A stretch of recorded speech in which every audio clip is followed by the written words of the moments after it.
Recueil de 1695, poésie de Madame Dessoulières, 89. Stance irrégulière sur les victoires du roi. Fille du ciel, aimable paix, vous qui de tous les biens êtes toujours suivis, vous que l'aveugle erreur et la jalouse envie ont voulu d'ici-bas, exilés pour jamais. Louis est triomphant sur la terre et sur l'onde, ses nombreux ennemis sont confus, sont défaits, il va vous redonner au monde.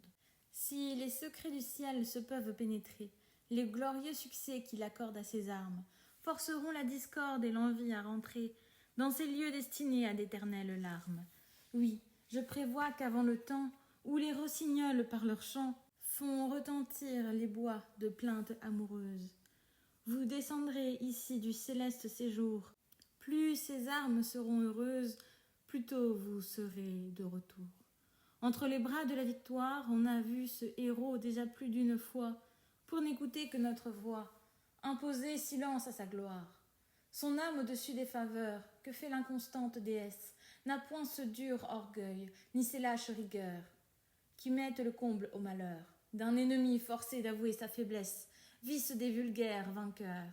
Ici la même main qui terrasse, relève, et toujours de Louis le triomphe s'achève, par le retour de vos douceurs. Plus à ces peuples qu'à lui-même, il ne voit qu'à regret ce qu'ils font aujourd'hui, et ces peuples instruits à quel point il les aime, goûteraient un plaisir extrême, à donner tout leur bien et tout leur sang pour lui. Il voudrait qu'au milieu de ces brillantes fêtes, qu'enfante un doux loisir dont les lieux où vous êtes, tous ces sujets puissent vieillir. Ce généreux souci sans cesse l'accompagne. Des conquêtes qu'il fait, des batailles qu'il gagne, vous êtes le seul fruit qu'il prétend recueillir. De rage et de douleur, je les vois qui frémissent au bruit de ces fameux exploits, ces fiers princes qui vous haïssent et qui, foulant aux pieds toutes sortes de lois, pour un usurpateur trahissent leur gloire et l'intérêt des rois. La terre a bu le sang de leurs meilleures troupes, la mer, malgré les vents qui combattaient pour eux, pêle-mêle a reçu vaisseaux, canons, chaloupes, soldats et matelots dans ces gouffres affreux.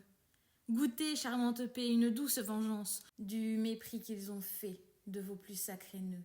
Vous serez la ressource et l'unique espérance de leur monstrueuse alliance, qu'a cimenté un crime heureux. 90. R.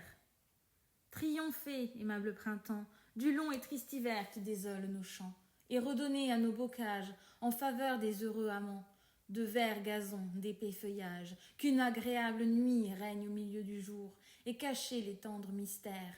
Revenez, hâtez-vous, hélas, votre retour est peut-être attendu par 100 jeunes bergères. 91. La solitude, idylle. Charmante et paisible retraite, que de votre douceur je connais bien le prix, et que je conçois de mépris pour les vains embarras dont je me suis défaite, que sous ces chênes verts je passe d'heureux jours, dans ces lieux écartés que la nature est belle, rien ne la défigure, elle garde toujours la même autorité qu'avant qu'on eût contre elle imaginé des lois à l'inutile secours. Ici le cerf, l'agneau, le paon, la tourterelle, pour la possession d'un champ ou d'un verger, n'ont point ensemble de querelle, nul bien ne leur est étranger. Nul n'exerce sur l'autre un pouvoir tyrannique, ils ne se doivent point de respect ni de soin, ce n'est que par les nœuds de l'amour qu'ils sont joints. Et d'aïeux éclatants, pas un d'eux ne se pique. Hélas, pourquoi faut-il qu'à ces sauvages lieux soient réservés des biens si doux, si précieux? Pourquoi n'y voit-on point d'avare, de parjure? N'est-ce point qu'entre vous, tranquilles animaux, tous les biens sont communs, tous les rangs sont égaux, et que vous ne suivez que la seule nature? Elle est sage chez vous, qui n'êtes point contraints par une loi bizarre et dure.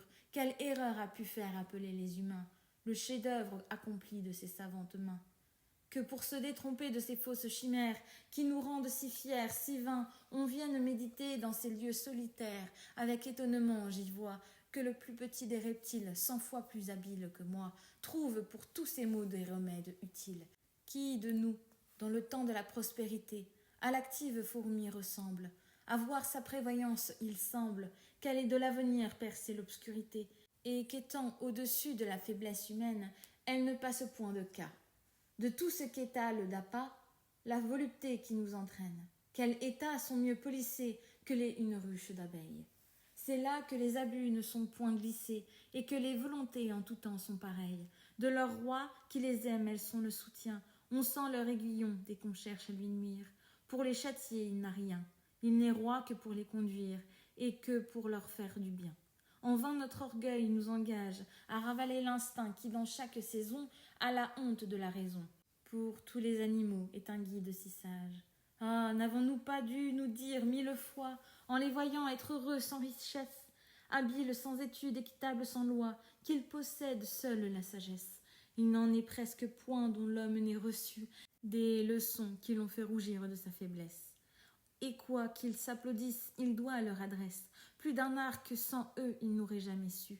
Innocents animaux, quelle reconnaissance avons-nous de tant de bienfaits, des présents de la terre, hélas, peu satisfaits. Nous vous sacrifions à notre intempérance. Quelle inhumanité, quelle lâche fureur. Il n'est point d'amiral dont l'homme n'adoucisse la brutale et farouche humeur. Et de l'homme il n'est point d'amiral qui fléchisse le cruel et superbe cœur. De quel droit, de quel front est-ce que l'on compare ceux à qui la nature a fait un cœur barbare? Aux ours, aux sangliers, aux loups. Ils sont moins barbares que nous. Font-ils éprouver leur colère que lorsque d'un chasseur avide et téméraire le fer ennemi les atteint, ou que lorsque la faim les presse et les contraint de chercher à la satisfaire? Vaste et sombre forêt leur séjour ordinaire, n'est-ce en vous traversant que leur rage qu'on craint? Hélas, combien de fois cette nuit infidèle que vous offrez contre l'ardeur, dont au milieu du jour le soleil étincelle, a-t-elle été fatale à la jeune pudeur? Hélas, combien de fois complice et de meurtres et de larcins a-t-elle dérobé de brigands, d'assassins et d'autres scélérats aux yeux de la justice? Combien avez-vous de fois le frère armé contre le frère, faire taire du sang la forte et tendre voix, et dans l'héritage d'un père, par le crime acquérir de légitimes droits? Parlez, forêt, jadis une de vos semblables, daigna plus d'une fois répondre à des mortels.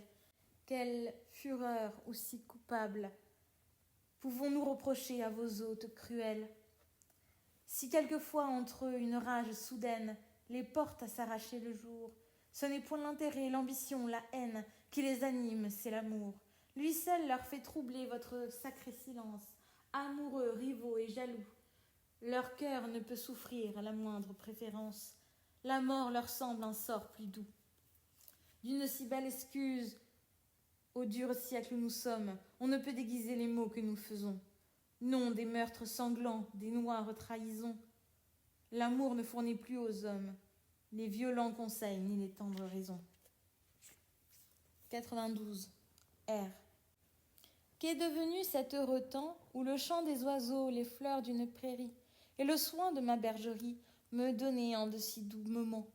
Cet heureux temps n'est plus, et je ne sais quel trouble fait que tous les plaisirs sont pour moi sans douceur. J'ignore ce qui met ce trouble dans mon cœur, mais auprès d'Iris il redouble. 93. Stance. Dieu, qu'est-ce que je sens d'inquiet, de tendre? Me serais-je laissé charmer? Hélas, je n'en sais rien, je voudrais bien l'apprendre, et je n'ose m'en informer. D'un charmant souvenir je suis tout occupée. Ah, mon destin n'est plus douteux, mon cœur vous soupirez, ou je suis fort trompée, comme fait un cœur amoureux.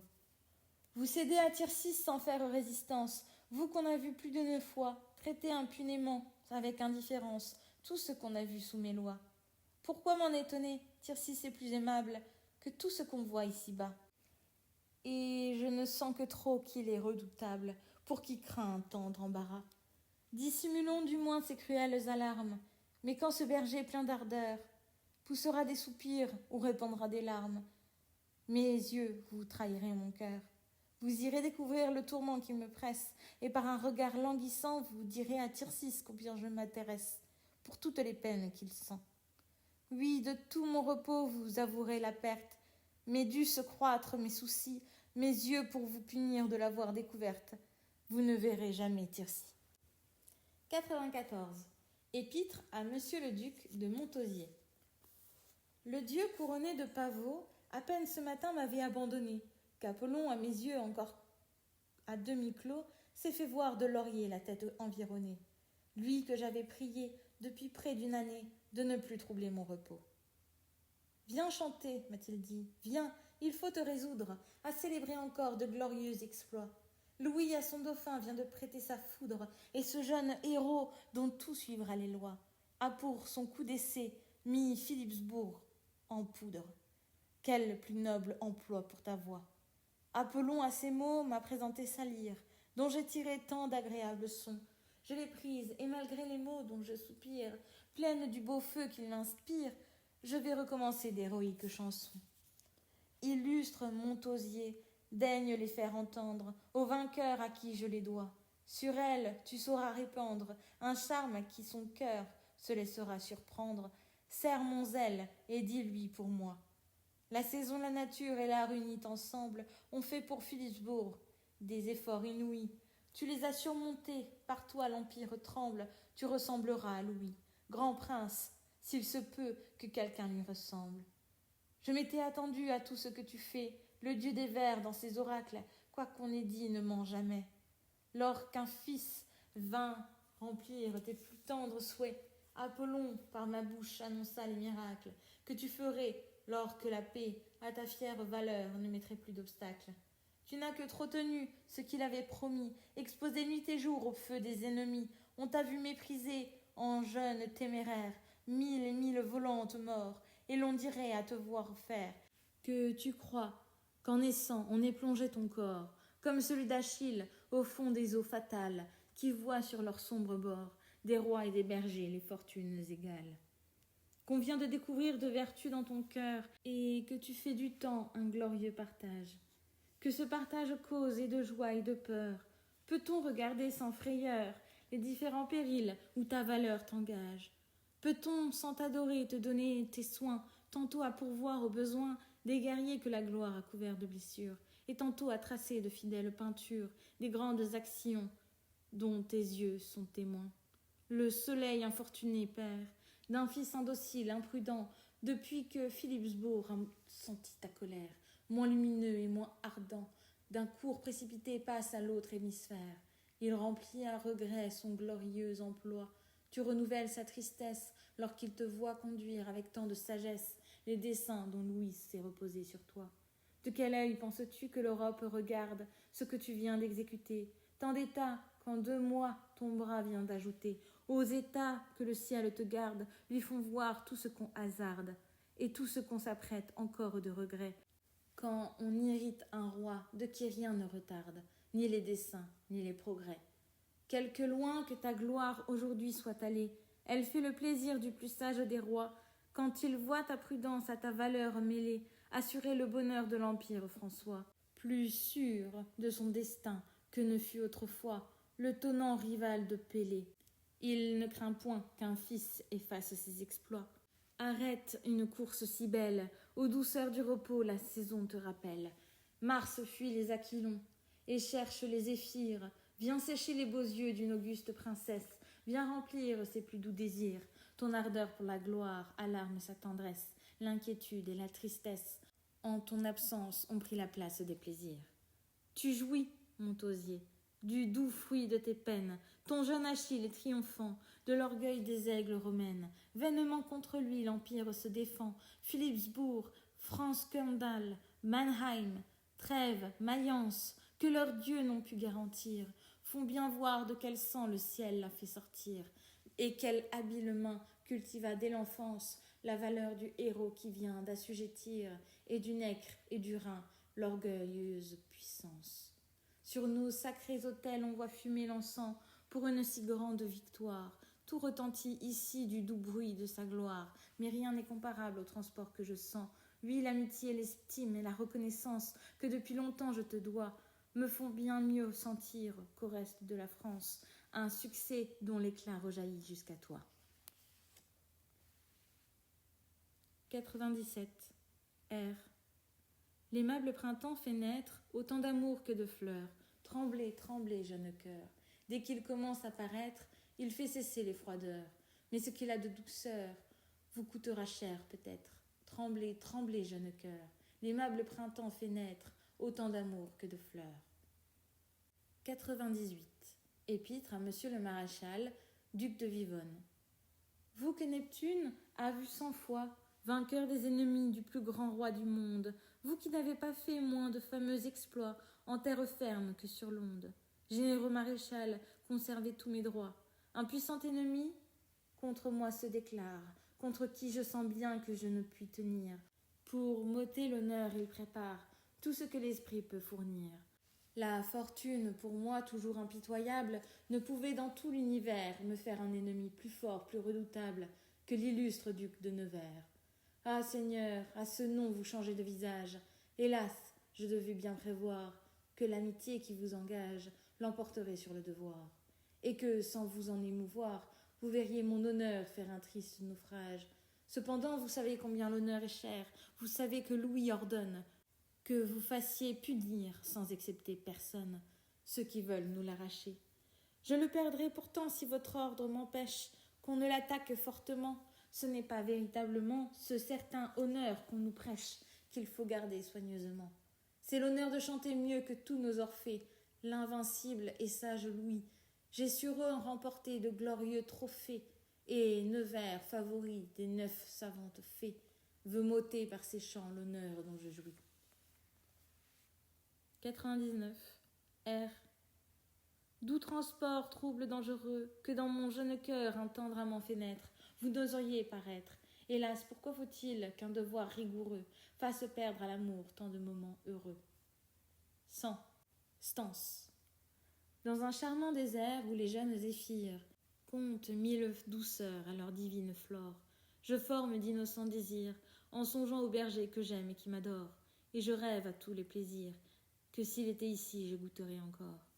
Hélas, 100 fois la nuit, hélas, 100 fois le jour, je m'imagine voir dans ce bois solitaire Daphnis près d'expirer d'amour, me dire en soupirant l'astre qui nous éclaire, ne vois rien quand il fait son tour, qu'on doive préférer au bonheur de vous plaire.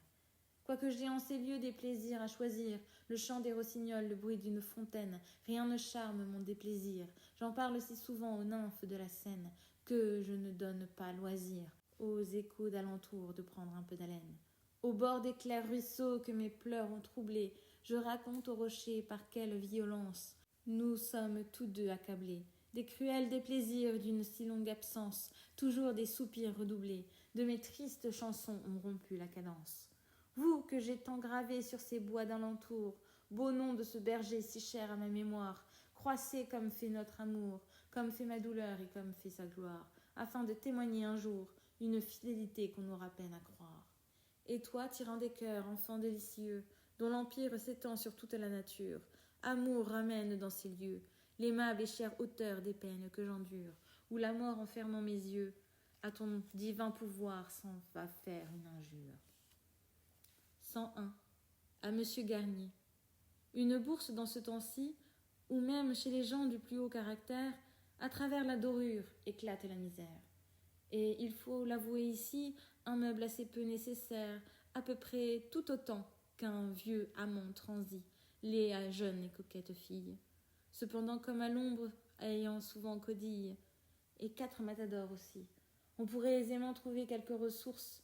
Recevez mon présent, et qu'auprès d'un bon feu, le démon qui préside au jeu, de louis tous les jours remplisse cette bourse.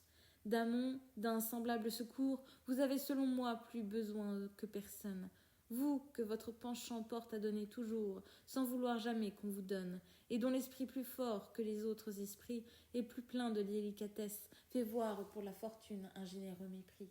Si cette inconstante déesse, à qui par vanité nous sacrifions tout, avait moins d'injustice et de scélératesse, on n'aurait lieu de faire aucun souhait pour vous. 102. R. Ne pourrais-je donc point connaître quel est ce redoutable amour qui de mon jeune cœur un jour à ce qu'on dit sera le maître? Ce berger si charmant, si beau, qui sous nos chênes verts tous les soirs vient m'attendre, et qui connaît quelle herbe est propre à mon troupeau, ne pourrait-il point me l'apprendre? 103. Épître à Monsieur le duc de Montausier. Sur vos lettres, sur vos discours, on ne peut pas de meilleur gage. Je crois, Seigneur, que mes ouvrages vous ont plu, vous plairont toujours. Dans cette juste confiance qui fait mon plaisir le plus doux, je vous en offre un qui, je pense, n'a jamais été vu de vous. Si de l'examiner, vous vous donnez la peine, son tour ne vous déplaira pas, et vous n'y trouverez, sans faire trop la veine, rien de guindé, ni rien de bas. Comme de son travail d'ordinaire on s'entête, ce que je dis du mien fait sur vous peu d'effet. Il n'est sans doute point parfait, mais mon excuse est toute prête. J'étais jeune quand je l'ai fait. Belle excuse à donner, me direz-vous peut-être, d'un air brusque, d'un ton fâché, fallait-il le faire paraître, que vous ne l'eussiez retouché. Ah, Seigneur, depuis 4 lustres, pour faire qu'il soit sans défaut, une troupe d'amis illustres a joint ses soins à mes travaux. Mes soins infortunés et travaux inutiles, les enfants que l'hymen fournit à corriger sont moins faciles que tous les enfants de l'esprit. Tel est celui pour qui, j'espère, ce généreux secours éprouvé tant de fois. Apollon n'en est pas le père, c'est à l'hymen que je le dois.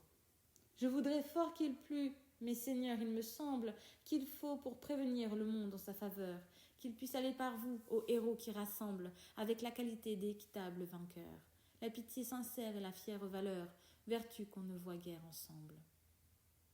104. R. Alcandre, ce héros charmant, ne paraît plus sensible à mon amour fidèle. Il court sans m'écouter où la gloire l'appelle. Il préfère au plaisir d'être aimé tendrement, les périls où conduit cette gloire cruelle. Ah, que de pleurs coûte un amant qu'il faut partager avec elle. 105. Le songe d'Iris. Que tu reviens diligemment? Ne cesseras-tu point, patiente aurore, de courir après un amant? Non, je te parle vainement. Demain tu reviendras encore, lasse de ton vieillard. Tu cherches tous les jours ce chasseur qui fait moins de compte, de la folle ardeur qui te dompte que de la dépouille d'un ours. Tu n'es pas la seule déesse que l'amour est forcé à recevoir sa loi. Diane et Vénus, comme toi, pour de simples mortels, ont eu de la tendresse. Mais enfin, si leurs cœurs se sont laissés charmer, leurs amants ont brûlé pour elle. Toi seul entre les immortels n'as jamais su te faire aimer. Pour sauver l'honneur de tes charmes, les muses, ces savantes sœurs, nous ont imposé sur les larmes qu'au sortir de ton lit tu répands sur les fleurs. Ce n'est point ton fils mort qui cause tes douleurs, un trait plus cuisant t'a blessé, le mépris que Céphale a fait de tes faveurs, toujours présent à ta pensée, et ce qui fait couler tes pleurs. Elle fait plus encore, cette troupe qui t'aime, elle dit que l'éclat vermeil dont on voit l'Orient se peindre à ton réveil vient des roses que ta main sème dans la carrière du soleil. Quel compte si le ciel prend la couleur des roses lorsque tu viens ouvrir la barrière du jour? C'est que le ciel qui voit la honte où tu t'exposes rougit par toi de ton amour. Dans quelque autre mortel plus galant que Céphale, que n'as-tu trouvé des appas? Il eût moins façonné sur la foi conjugale, ordinairement ici-bas. La plus belle épouse n'est pas une dangereuse rivale. Contente entre ses bras de ton heureux destin, tu n'aurais pas, des mers où le soleil se plonge, fait sortir ton char si matin, et j'aurais achevé mon songe. Tu l'as interrompu par ton cruel retour dans l'endroit le plus agréable. Je croyais être, hélas, dans un charmant séjour, ou sur un vert gazon de sang larcin coupable. Je voyais à mes pieds l'amant le plus aimable, le plus plein de respect et le plus plein d'amour. Le sommeil me rendait, ce me semble moins fier, et quand ton vif éclat a frappé ma paupière, il jurait de m'aimer jusqu'à son dernier jour. Pour la perte d'une chimère, ne me reproche point que je fais trop de bruit. Je sais que la raison conduit à ne regretter point ou ne regretter guère. Un faux bien qui dans l'air s'envole avec la nuit. Mes réflexions importunes, où trouve-t-on des biens certains que rien n'arrache de nos mains? Et ceux de la nature et ceux de la fortune, que sont-ils que des songes vains? Tout ce temps qu'un beau songe dure, si nous sommes aussi contents des biens que nous devons à sa douce imposture, que s'ils étaient vrais et constants, peut-on les perdre sans murmure? Hélas, n'est-ce donc point une heureuse aventure, pour qui laisse au devoir conduire tous ses pas, de pouvoir sans blesser la vertu la plus pure, écouter sur un lit de fleurs et de verdure un amant qui ne déplaît pas? À ces mots, son esprit cessant d'être le maître, la jeune Iris se tut, poussa quelques soupirs, rougit et se livra peut-être à de dangereux souvenirs. 106. À Monsieur Turgot de Saint-Clair, Madrigal. Ministre de Thémis, dont la rare prudence du dédale des lois démêle les détours, et chez qui la faible innocence rencontre un prompt et sûr secours, qu'il est doux à mon cœur que le vôtre s'explique, contre les peu tendres amours, dont, à la honte de nos jours, presque tout le monde se pique. Par là d'une orgueilleuse et mordante critique, je ne sentirai point le dangereux pouvoir. Oui, puisque vous louez l'horreur que je fais voir des vices où le siècle abonde, on n'osera blâmer mon juste emportement. Illustre Saint-Clair dans le monde, qui ne sait de quel poids est votre sentiment. 107. R.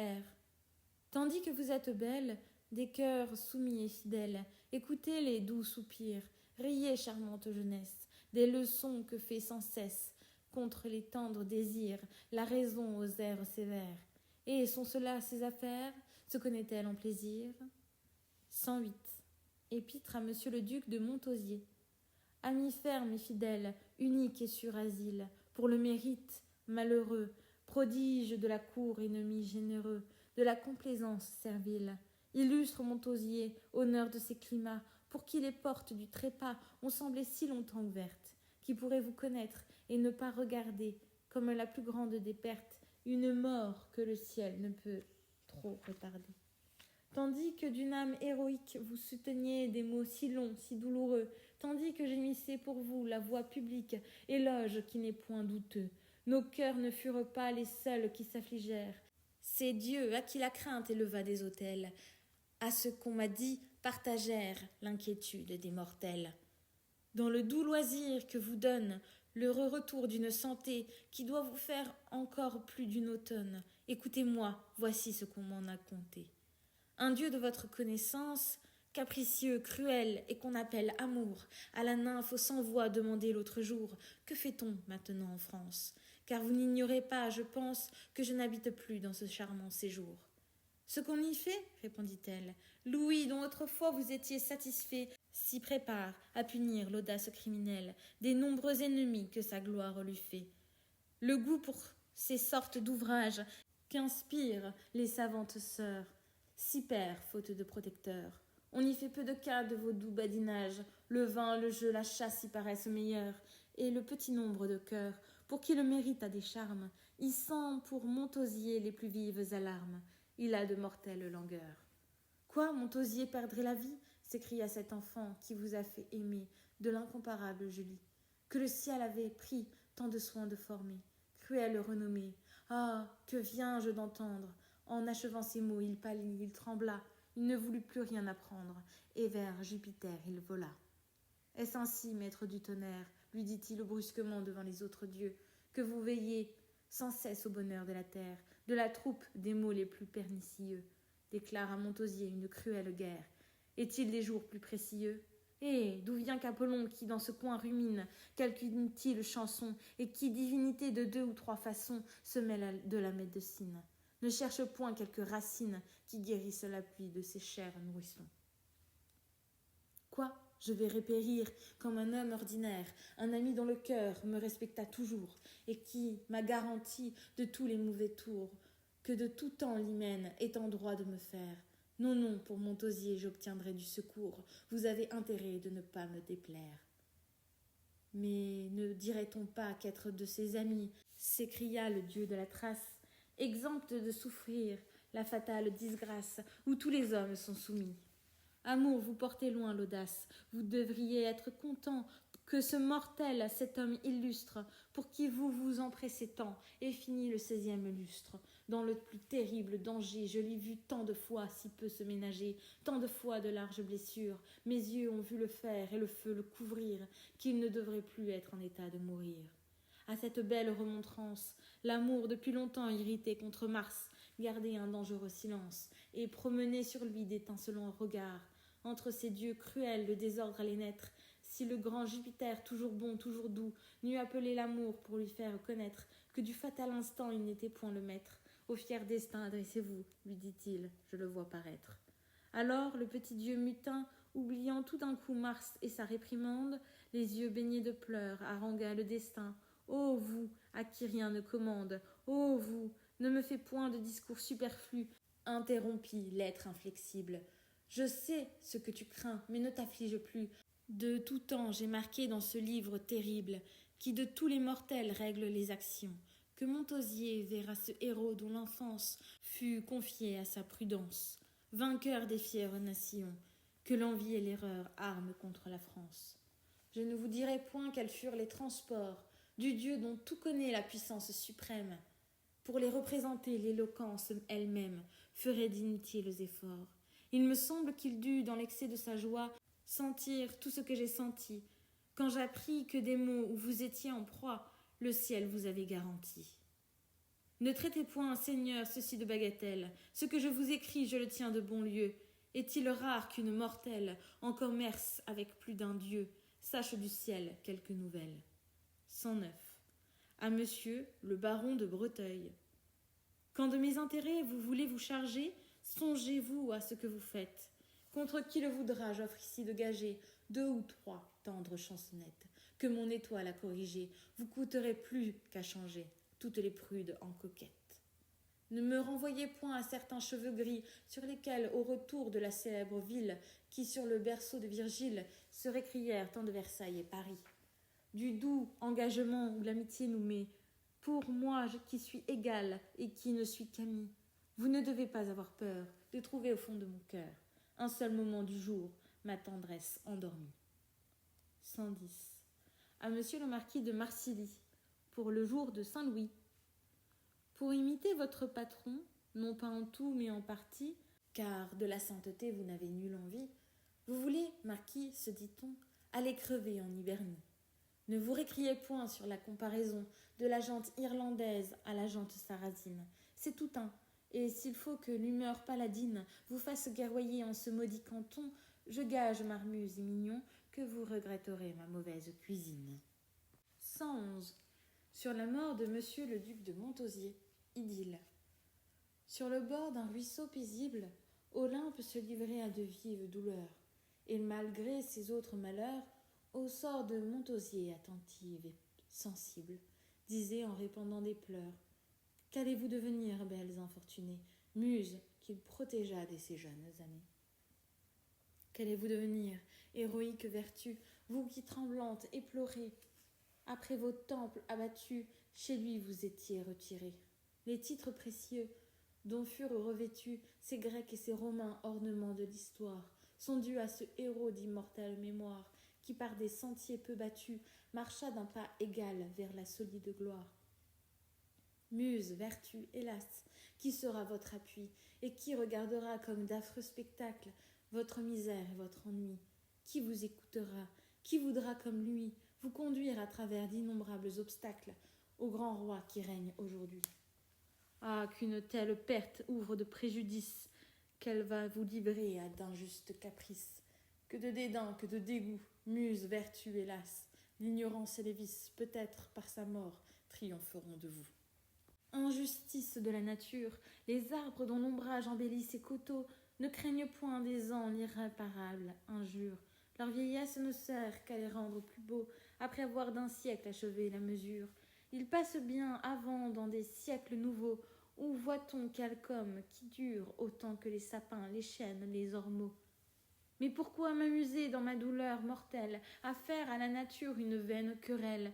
Arbre qui vivez plus que nous, jouissez d'un destin si doux.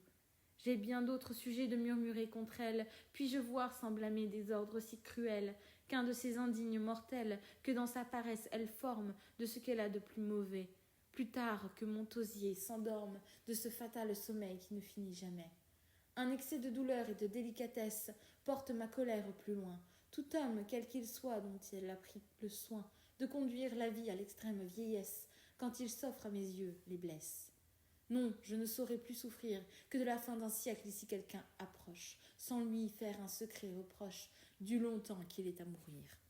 Vous, qu'avec une ardeur sincère j'invoquais pour sauver une tête si chère, Dieu, quelquefois ingrat et sourd, 16 lustres entiers ne firent pas le cours d'une vie également belle et qui devait durer toujours, si le mérite était un assuré secours contre une loi dure et cruelle.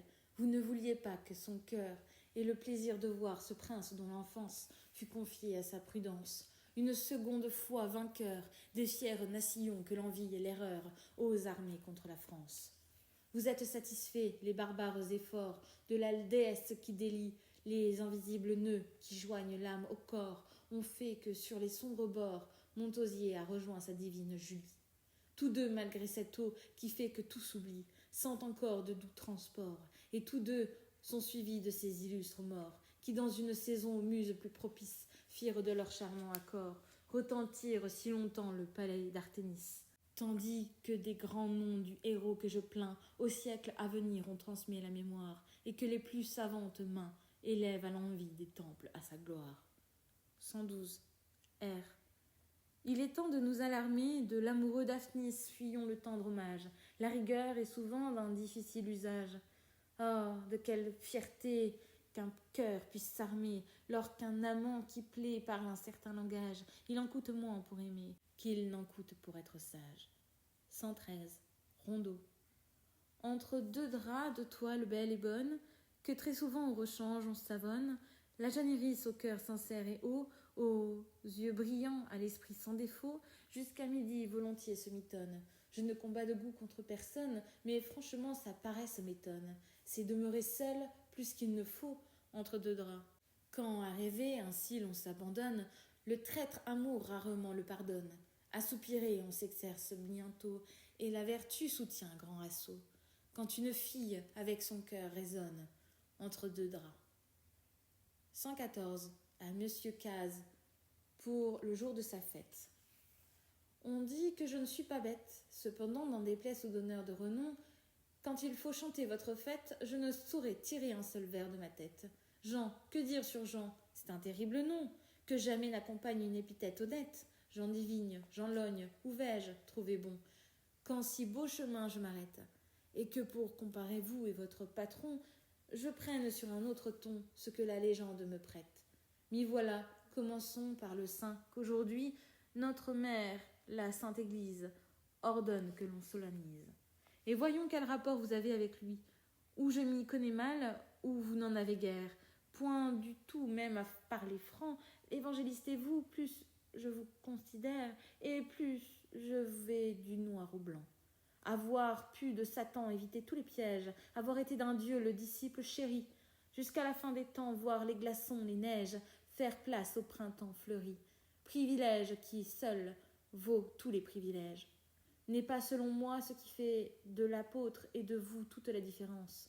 Et l'Apocalypse est un trait qui, fussiez-vous un saint parfait, gâterait fort la ressemblance. Oh, qu'heureuse aurait été quantité de doctes cervelles, si saint Jean eût écrit avec la netteté qui, jointe au tour charmant aux grâces naturelles, rend vos tendres chansons si belles. Mais que fais-je? Où m'emporte un enjouement outré? Comparer un livre sacré à de profanes bagatelles, de telle liberté trouve plus d'un censeur qui charitablement en fait un mauvais compte. Évitons un danger qui n'est jamais sans honte. Peut-être chez le précurseur trouverons-nous mieux notre compte. Essayons. Oh, c'est encore pis. Vous n'êtes en rien parallèle.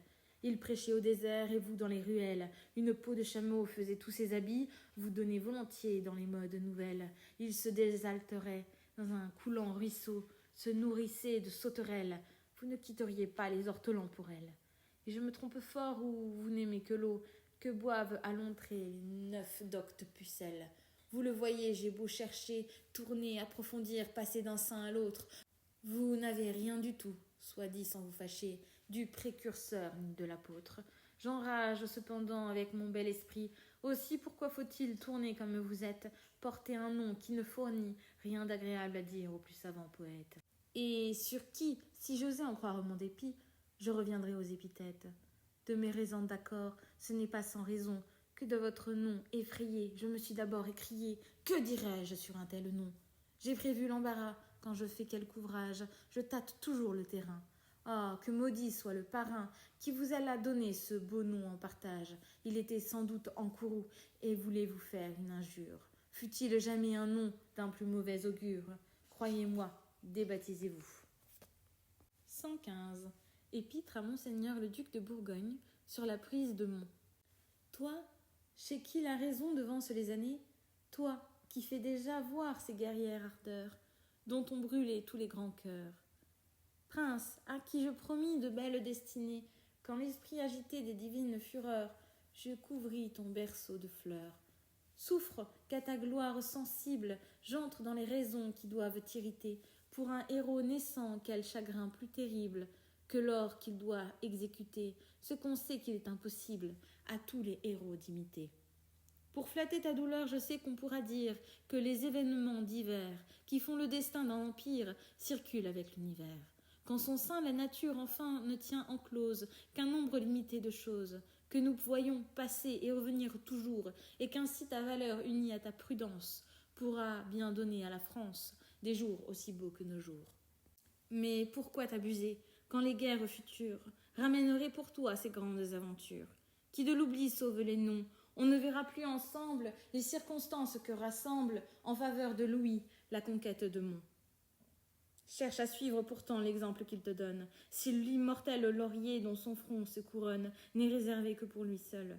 Tu dois te consoler dans l'agréable attente d'une gloire assez éclatante.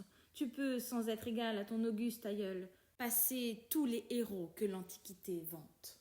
Tu t'offenses, prince charmant, mais écoute un peu moins ta fierté naturelle, et pour voir sur ce rare et grand événement, si je parle plus juste qu'elle, quitte les jeux, les ris où ton âge t'appelle, entre avec moi pour un moment, dans tout ce que renferme une action si belle.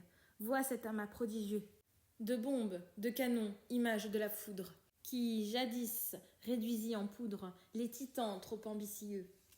Dans le même temps considère ce camp où l'abondance accompagne les pas d'un monde de vaillants soldats, peu semblable à ces camps qu'une affreuse misère dépeuple autant que les combats. Avec tant de secrets, d'activité, d'adresse, un si grand dessein s'est conduit que la nymphe qui vole et qui parle sans cesse n'en a pu répandre le bruit. Utile et glorieux ouvrage de ce ministre habile, infatigable et sage, que le plus grand des rois de sa main a formé, que ni difficulté ni travail ne rebute, et qui, soit qu'il conseille ou soit qu'il exécute, de l'esprit de Louis est toujours animé. Sur ces préludes de victoire, c'est assez arrêter tes yeux. Regarde naître en d'autres lieux, d'autres occasions de gloire. Vois l'orgueilleux Nassau, ce fameux criminel, à la paix obstacle éternel, quitter ces sables blancs que la mer enveloppe. Vois cet usurpateur à travers les hasards, touché à d'autres bords et de toute l'Europe, attirer sur lui les regards. Dans ces vastes marais où jadis ses ancêtres ouvrirent la porte aux erreurs.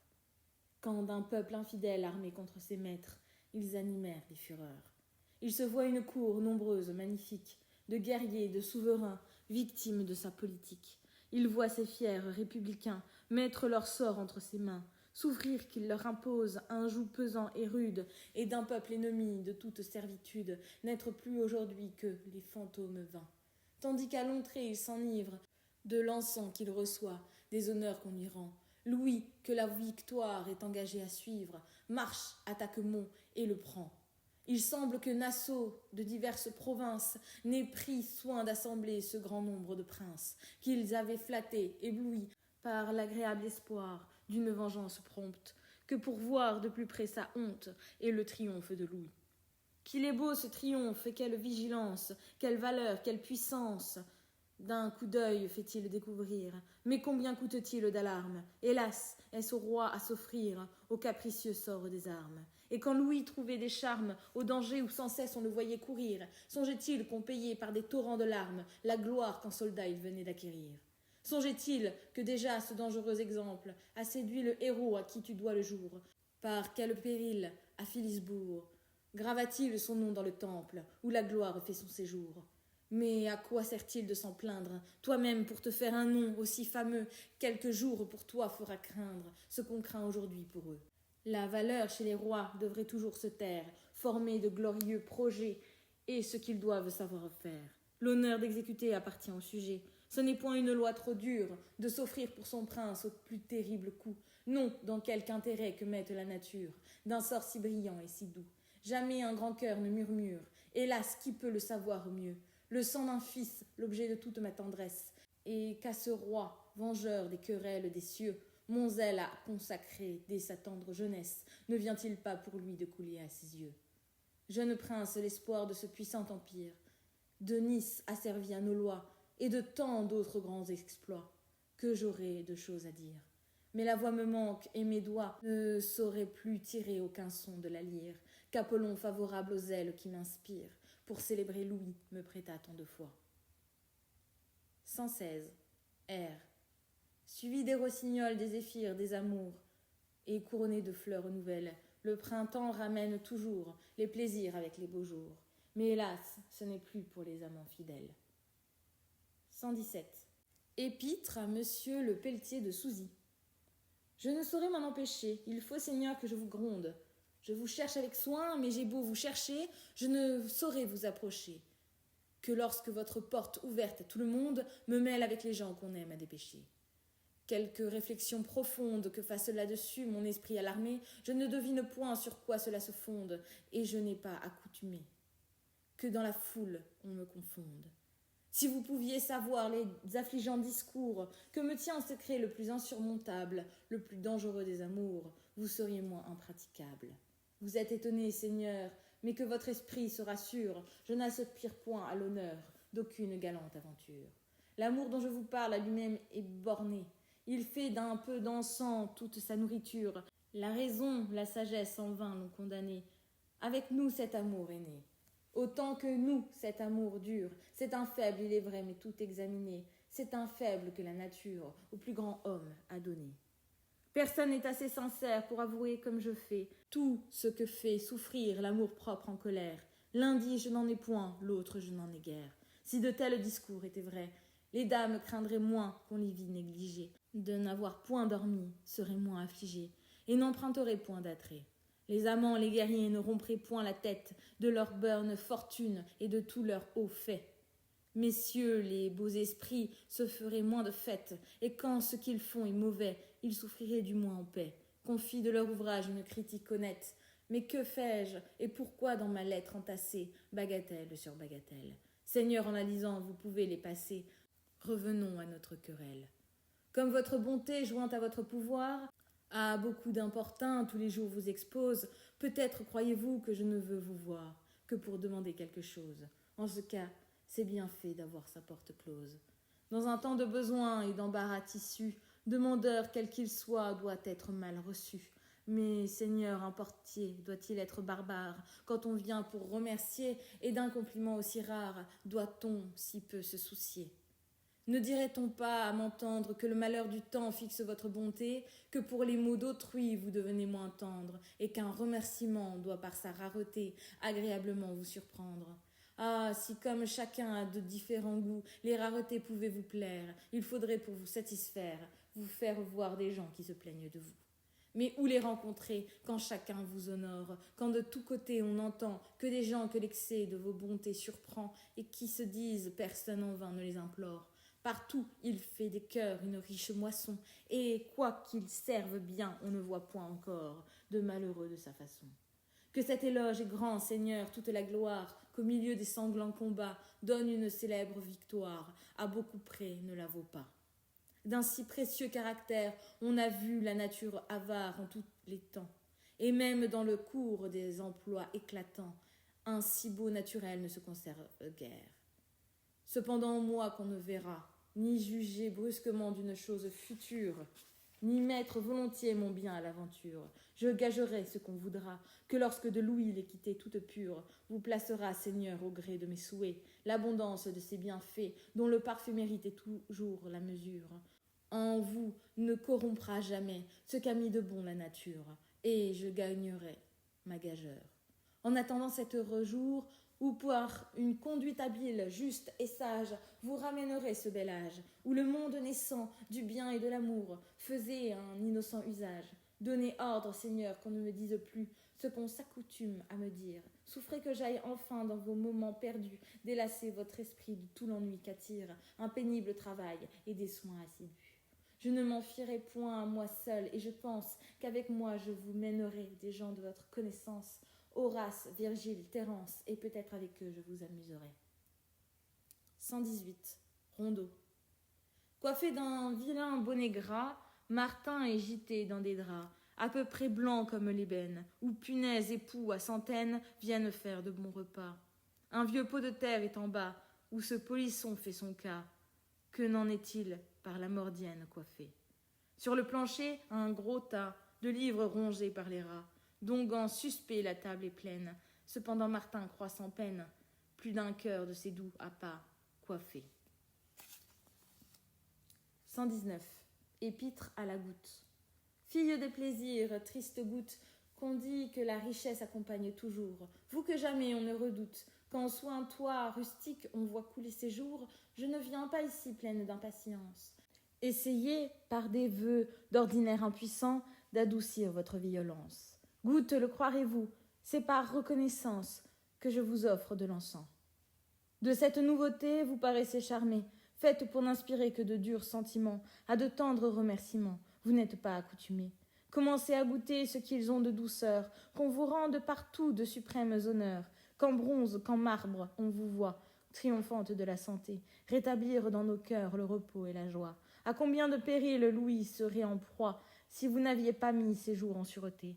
Tout ce qu'affrontait son courage, en forçant de Namur les orgueilleux remparts, peignez l'effroi sur le visage des généreux guerriers dont ce héros partage les pénibles travaux, les glorieux hasards.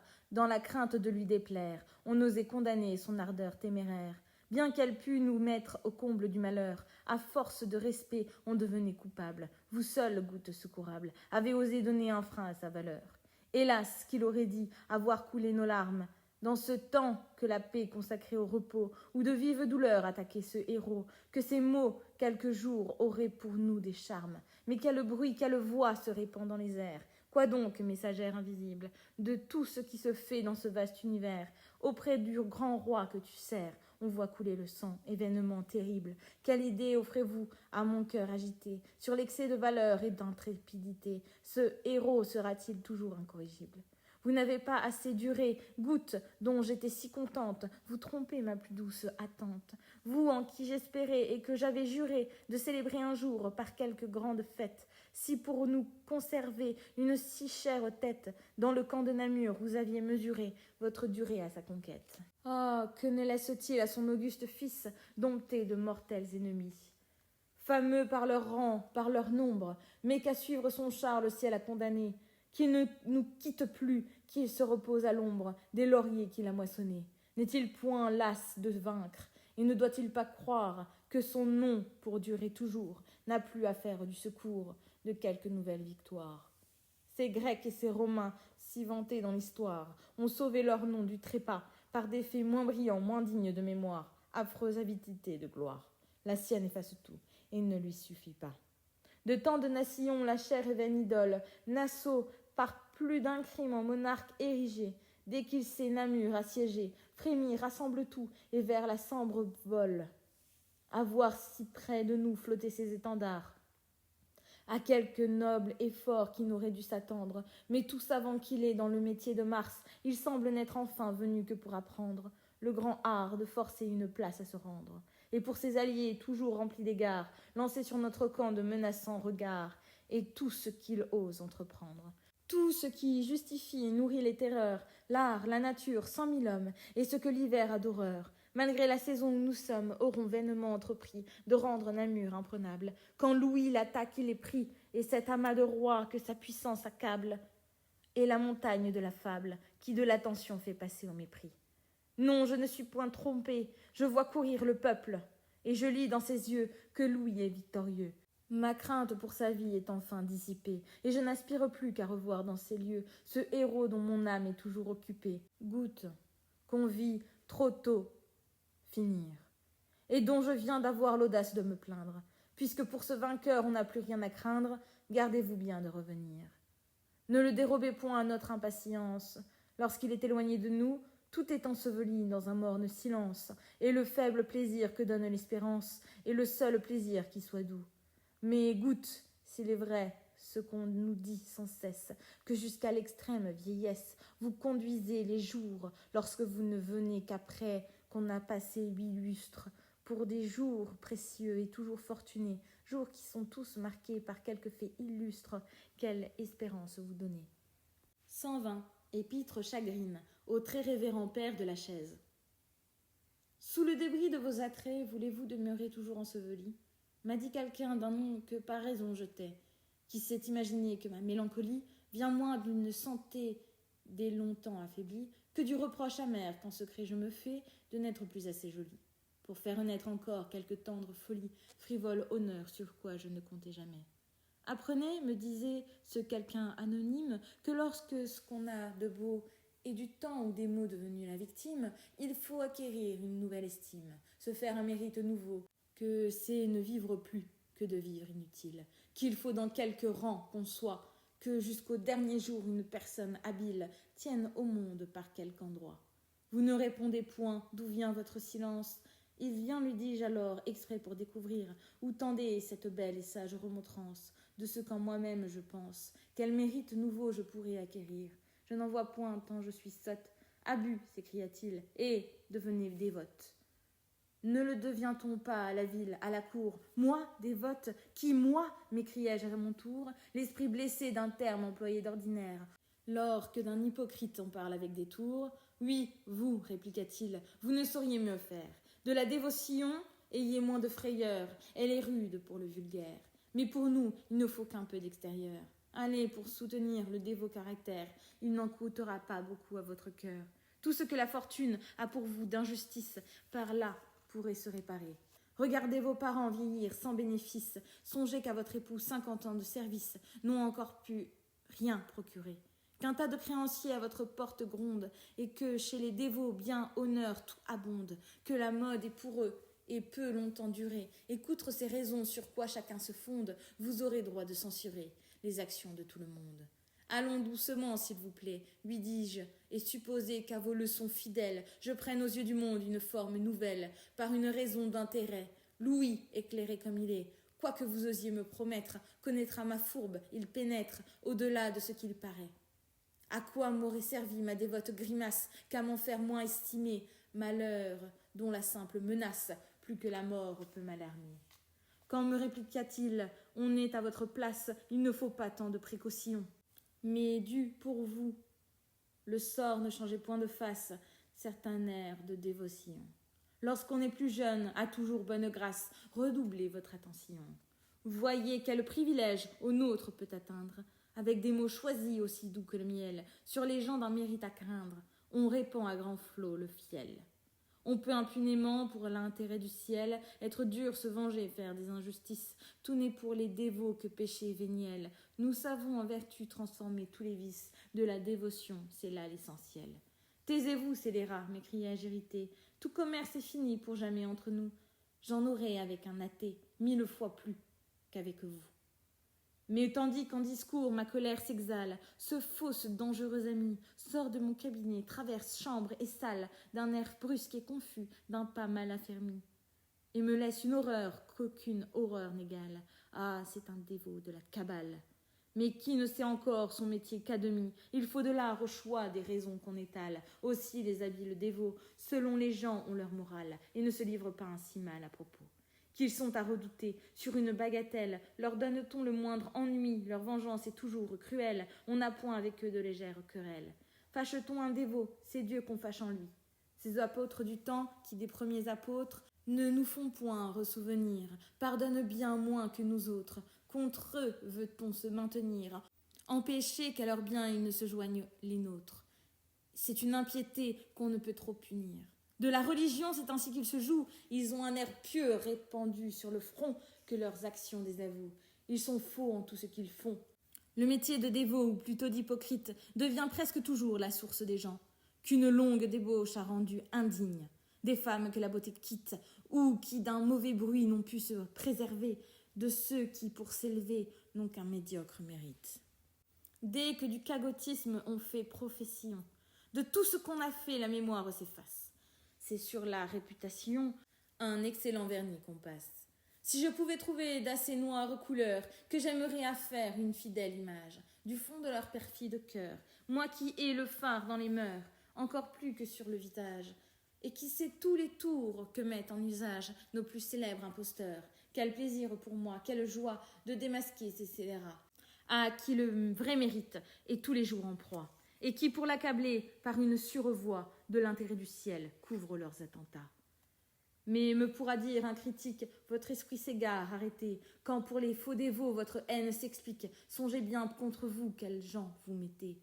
Pour affaiblir les coups que sur eux vous portez, ils peindront au roi comme une libertine. Je frémis des ennuis que vous vous apprêtez. Croyez-moi contre vous que rien ne les chagrine. Non, non, dirais-je à ce censeur, je suis leur ennemi et fais gloire de l'être. Et s'ils osaient sur moi répandre leur noirceur, quelque ouvrage pourrait paraître, où je les traiterais avec moins de douceur, et par leur nom enfin je les ferai connaître. Et quoi donc, parce que le roi de toutes les vertus donne de grands exemples, que pieux, charitable, assidu dans nos temples, il aime le Seigneur, le sert de bonne foi, que pour ses intérêts il soutient seul la guerre, qu'il a planté la croix au debout de la terre, et que des libertins il fut toujours l'effroi, on n'osera parler contre les hypocrites. Et qu'ont-ils de commun avec un tel héros? Censeur sur ce que vous me dites, j'ai l'esprit dans un plein repos.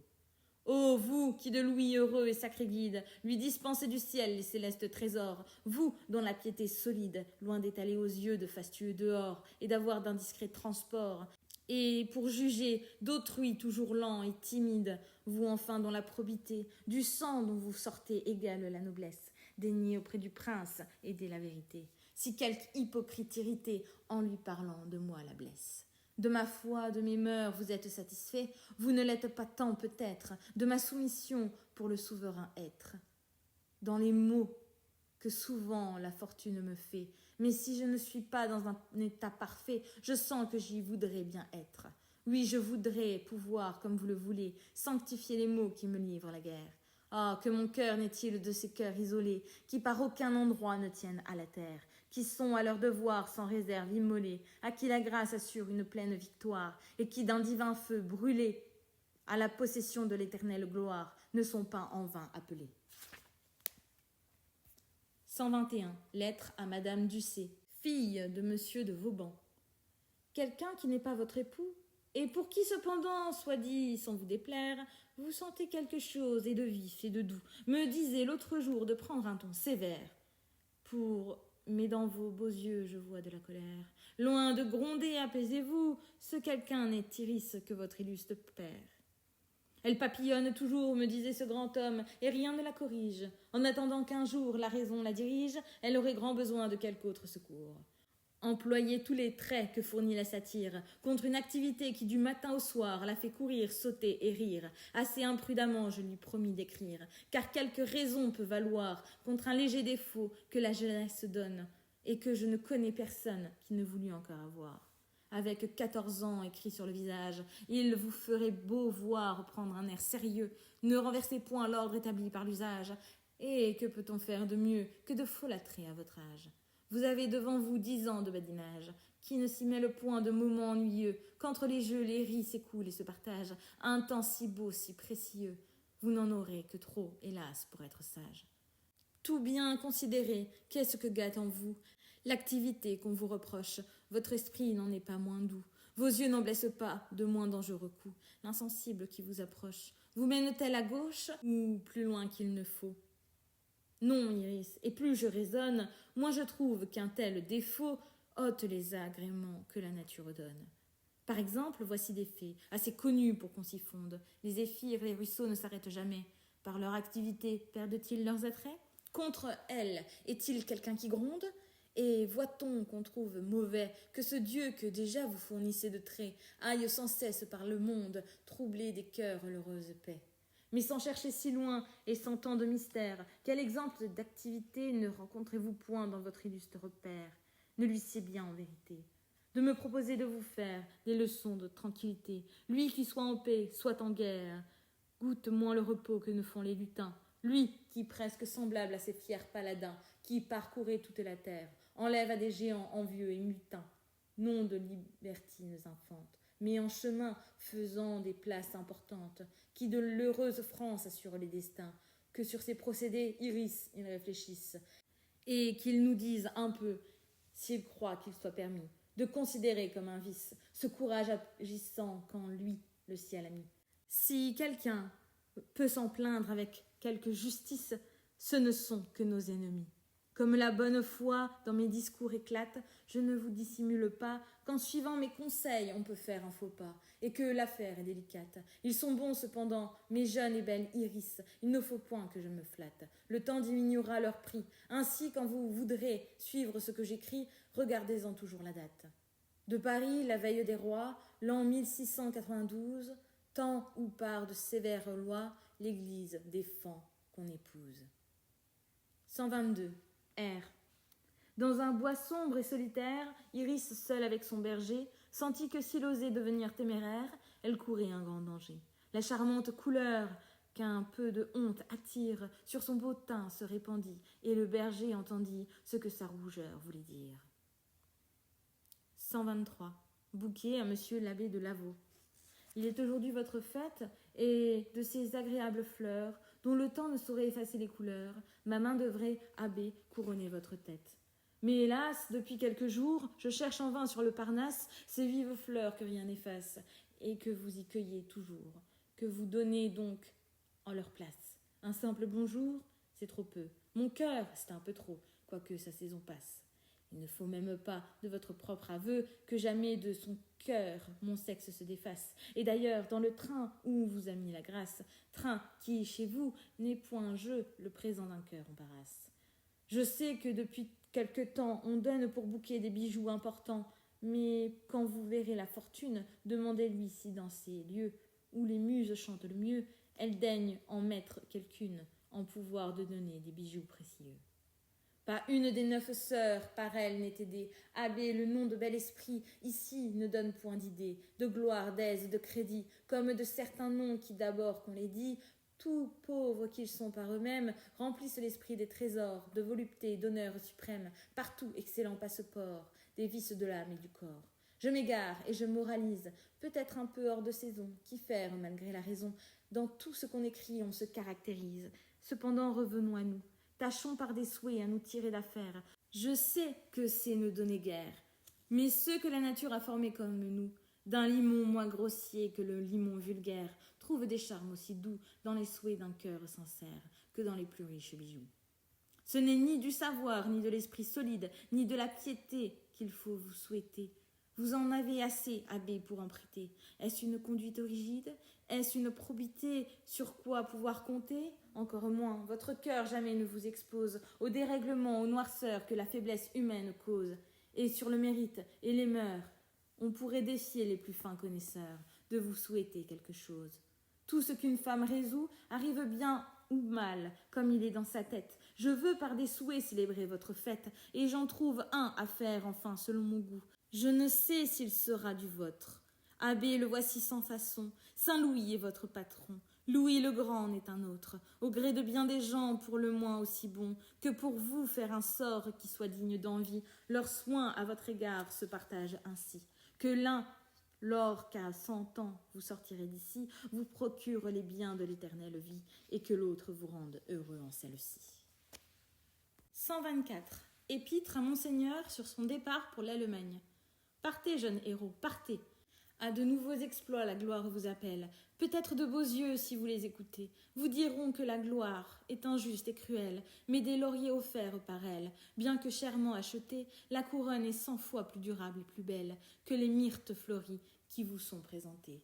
Allez encore dompter et punir l'Allemagne, ce fantôme orgueilleux de l'Empire romain, que rien de sa splendeur aujourd'hui n'accompagne, que par votre vaillante main, sur les bords de l'Oder, du Danube et du Main.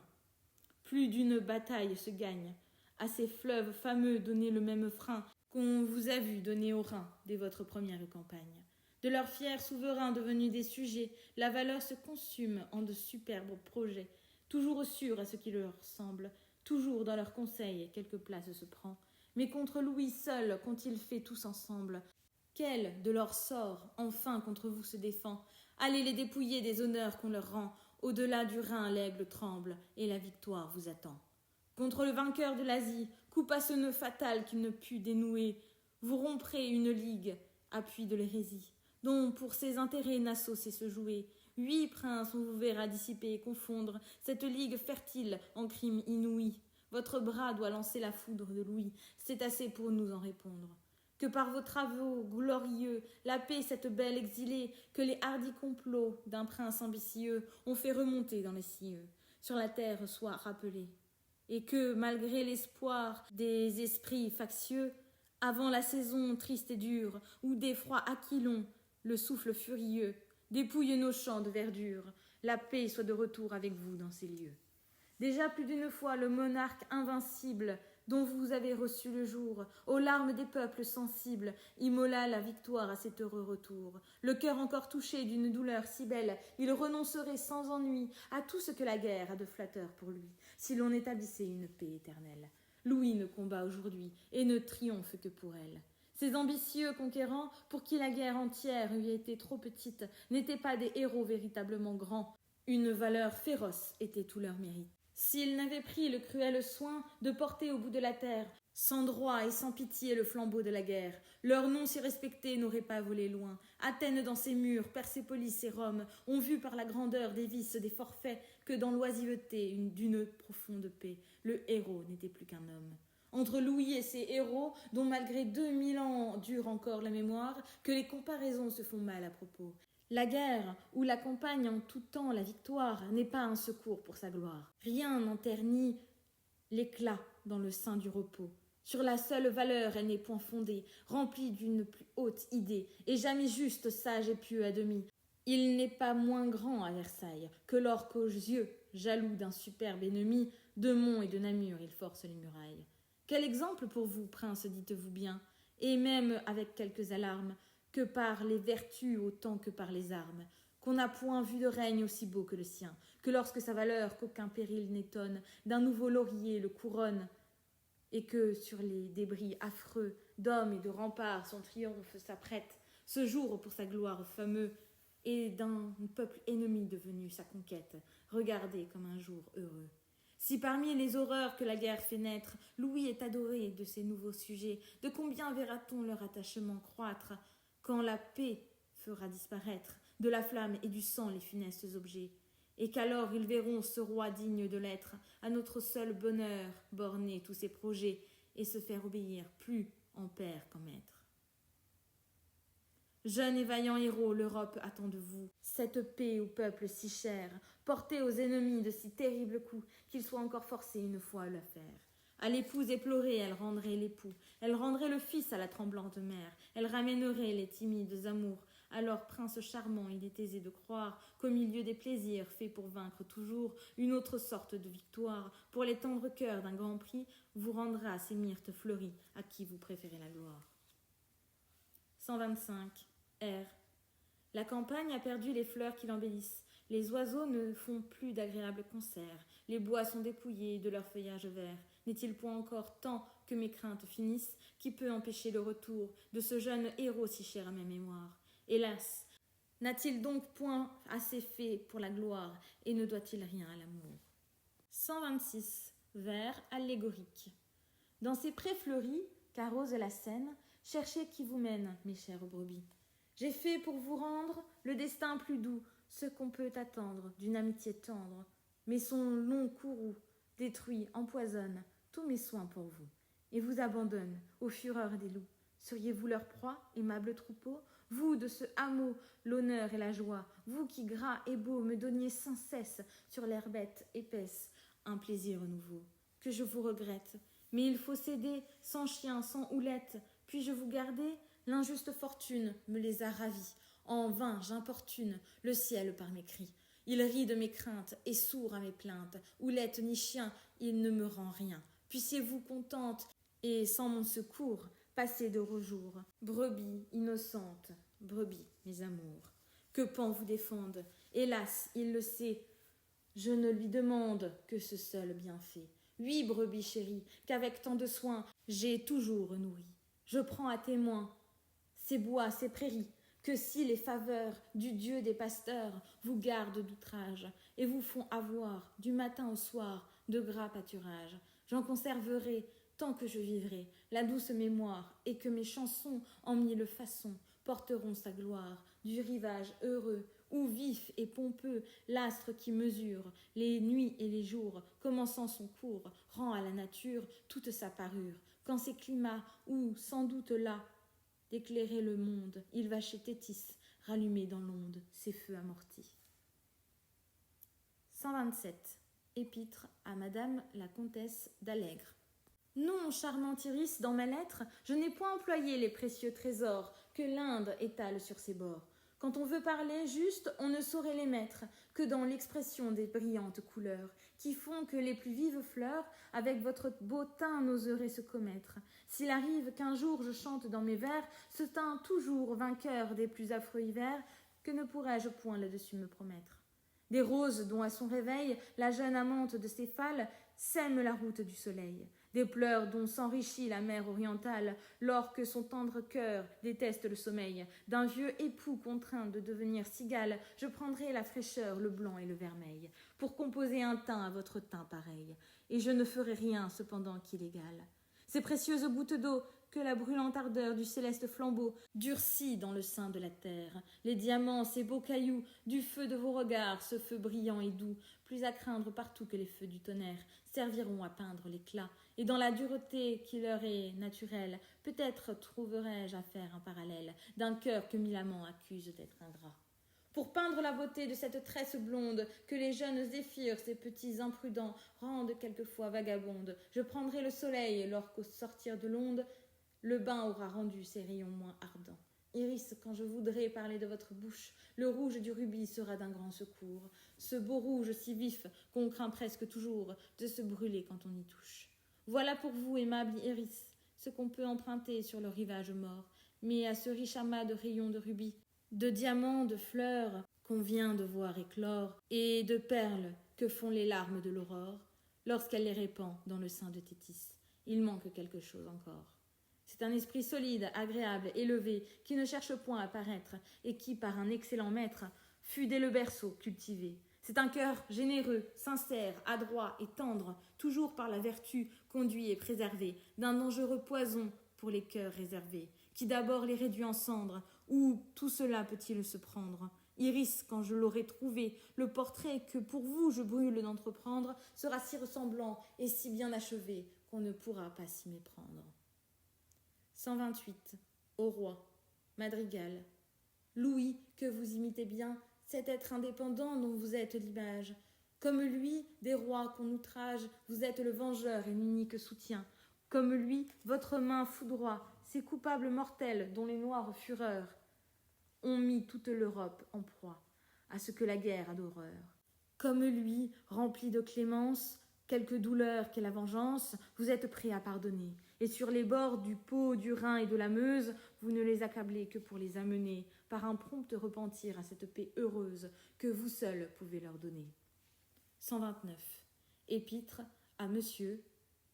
Après que tous les éléments, par d'horribles dérèglements, nous ont fait une longue guerre, lors qu'il semble que le soleil n'est plus amoureux de la terre, par quel charme ai-je à mon réveil une pièce de vin pareille au précieux nectar du maître du tonnerre?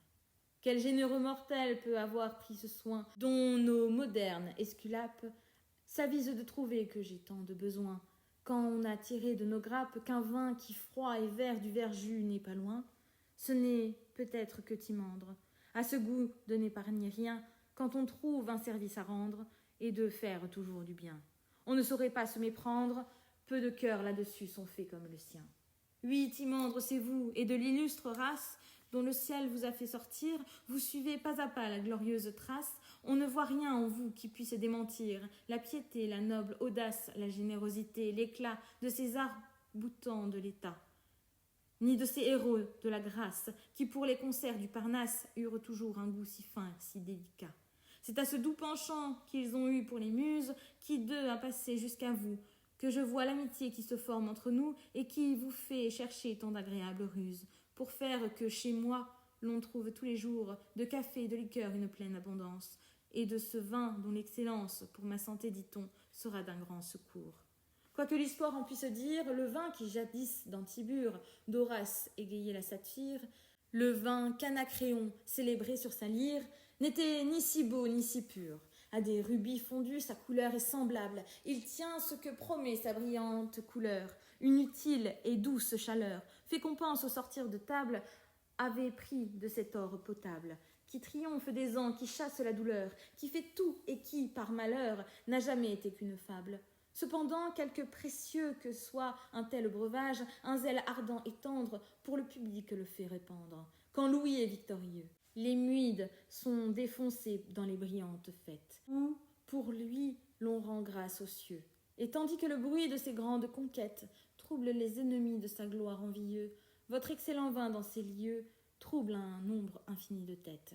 Qu'il aurait pu penser, moi qui dès le berceau suis en habitude de boire avec les filles de mémoire, et de m'enivrer de cette eau, qui des ténèbres du tombeau a le don de sauver la gloire. Enfin moi qui jusqu'aujourd'hui n'avais avec Bacchus presque point de commerce, j'ai fait connaissance avec lui, heureuse si ce Dieu peut dissiper l'ennui du mauvais sort qui me traverse, et d'une santé faible être le ferme appui.